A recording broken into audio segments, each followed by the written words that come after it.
End quote. That is President Trump tweeting right now. So yes, as the House pushes it a bit forward, a couple of steps forward, a big one for them certainly, to get tax cuts going, the Senate is a totally different story. GOP Senator Ron Johnson not on board yet with his party's tax bill. He says it leaves behind the main engine of U.S. economic growth, the so-called pass-through businesses. And the issue with the Senate is a lot different with the House. Let's bring in somebody who actually gets paid to help both smaller businesses and large businesses. Chairman and CEO, Global Chairman and CEO of EY Global, formerly known as Ernst & Young, Mark Weinberger. Good to see you, sir. You're at your Strategic Growth Forum in Palm Springs. I'm very interested to know right off the bat, is tax reform a huge topic right now among what everybody's discussing there?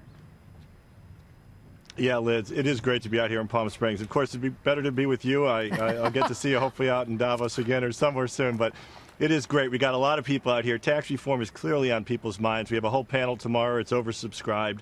And people are trying to figure out, really, they read a lot in the newspapers. The process is ongoing. What's really happening? And you can get so caught up in all the details.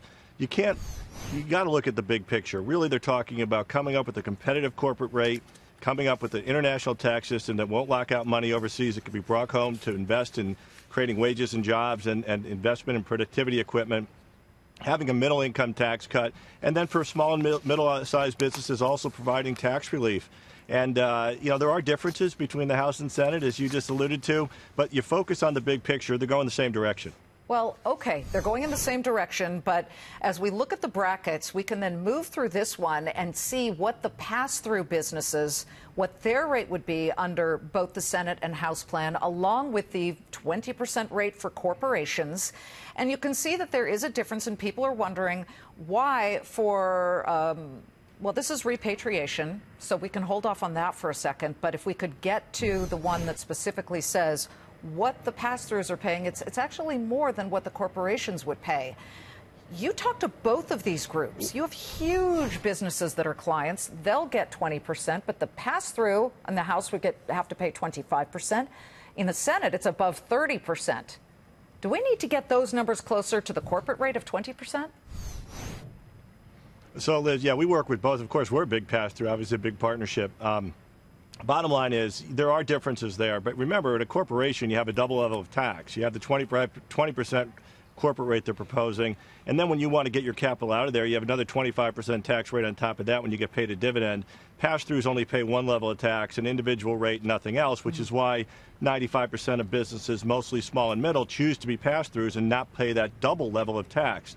So the rates have never been exactly the same and will not be exactly the same. Important to recognize here, both the corporate rate and the individual rates for the pass-throughs are going down under this bill.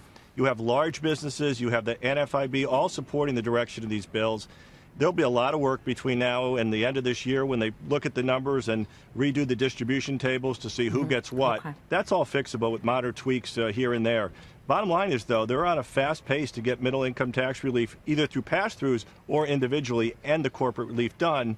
And there is obviously a lot of complexity in that. There sure is. Well, there's one thing that isn't complex to people who are paying 39%, and that is carried interest. These are the so-called loophole for the rich people who get to take advantage of what is totally legal, but a 20% tax bracket going way back because of how their income is calculated. These are mostly private equity guys. You don't get your income like that, right?